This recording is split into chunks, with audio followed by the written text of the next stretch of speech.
À la télé, ce soir, vous nous conseillez, Céline, un documentaire diffusé sur Arte consacré aux enfants embrigadés par Daesh. Oui, des enfants que l'on surnomme les lionceaux du califat. Des milliers d'enfants soldats âgés de 4 à 16 ans qui sont regroupés dans des camps d'entraînement, formés au maniement des armes, soumis à une intense propagande préparée dès le plus jeune âge à l'attentat suicide. Certains sont parvenus à fuir et ils témoignent dans ce documentaire édifiant, comme ces deux frères de 8 et 12 ans.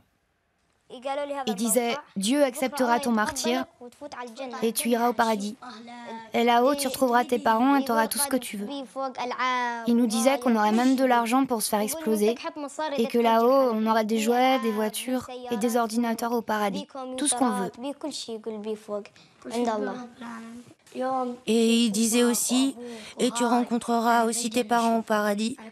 Tout ce que tu veux, Dieu te le donnera. » Et nous sommes avec l'un des deux réalisateurs de ce documentaire. Bonjour François-Xavier Trégan. Bonjour. Comment est-ce que vous avez réussi à faire témoigner ces enfants et où se trouvent-ils aujourd'hui ? La patience, le temps ont été nos deux meilleurs amis et alliés, je pense, puisque le film a été tourné sur un an et demi, quasiment.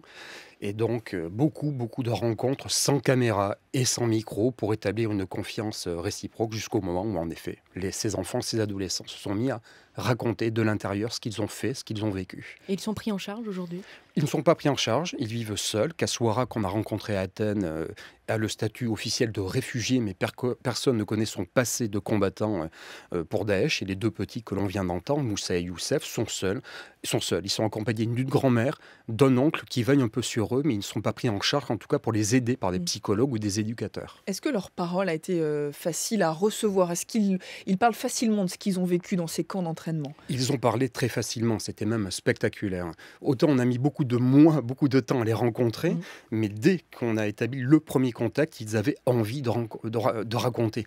Avec force détail. Vraiment, Moussa et Youssef se coupaient la parole, ils se prenaient par le bras. On était en face de deux petits qui n'avaient jamais raconté leur histoire à un adulte, même à leur oncle et à leur grand-mère ou à la tante, et ils voulaient parler, si bien qu'on devait poser le matériel, faire de grandes pauses, parler d'autres choses. Ils se mettaient parfois à dessiner, et on reprenait le fil de discussion, mais une profusion de paroles, véritablement. Mais est-ce qu'ils se rendent compte de la violence de ce qu'ils racontent ? Parce que parfois, les propos qui sont tenus, alors par ces deux petits ou d'autres qui sont un peu plus grands, sont vraiment terribles, où ils racontent avoir commis des assassinats, avoir été formés au maniement des armes, avoir été entraînés à faire des attentats suicides. Est-ce qu'ils se rendent compte de ce qu'ils ont vécu, de ce qu'ils racontent ? Maintenant, depuis qu'ils ont quitté l'État islamique, qu'ils sont en sécurité en Turquie, dans une zone frontalière entre Sanliurfa et Talabiad, donc dans le sud-est de la Turquie, et qu'ils sont de nouveau au contact de leur famille et de leurs proches, ou qu'ils sont scolarisés, par exemple. Oui, maintenant, ils portent un regard avec un peu de recul sur ces abominations et observées et commises. Mais c'est tout récent. Comment est-ce qu'ils en sont arrivés là ? Comment ils se sont retrouvés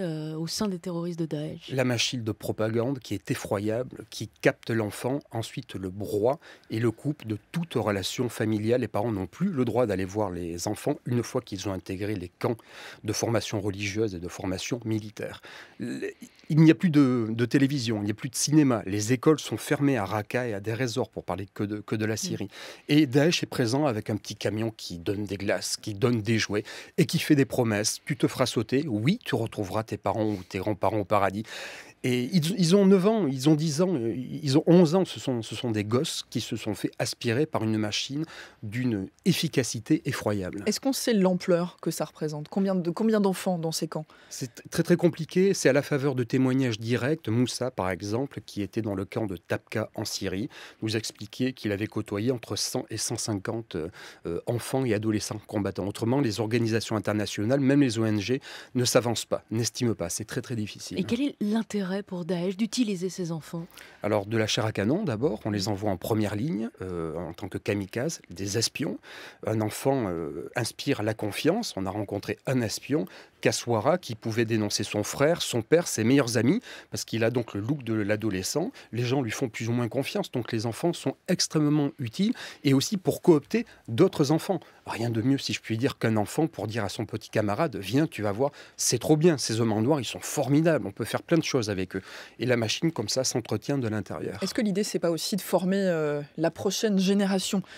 Des enfants qui n'auront jamais connu autre chose, finalement. Oui, si l'État islamique devait tomber en Irak ou en Syrie, ces enfants, pour Daesh, sont maintenant présents. Ils sont présents. Et donc, quelle que soit la réalité ou non de l'État l'État islamique et de sa présence géographique ou non, ils sont là. Et donc, Daesh dispose d'ores et déjà d'une armée de petits combattants pour le futur. Aujourd'hui, ce sont des enfants brisés. Comment est-ce qu'ils peuvent s'en sortir? Est-ce qu'on les aide? Vous disiez tout à l'heure que c'est rare qu'ils soient pris en charge. Ce sont des enfants meurtris, troublés au minimum par ce qu'ils ont fait, ce qu'ils ont vu, qui se retrouvent seuls.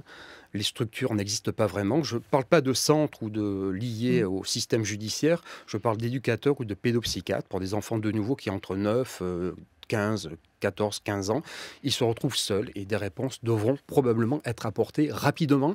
Daesh est présent depuis de nombreuses années en Syrie maintenant et le mal est peut-être déjà fait. Merci beaucoup François-Xavier Trégan. Votre documentaire co-signé avec Thomas Dandois qui s'appelle Ashbal, les lionceaux du califat est diffusé donc ce soir à 21h50 sur Arte. Merci beaucoup, c'était l'Infomédia avec Céline Asselot.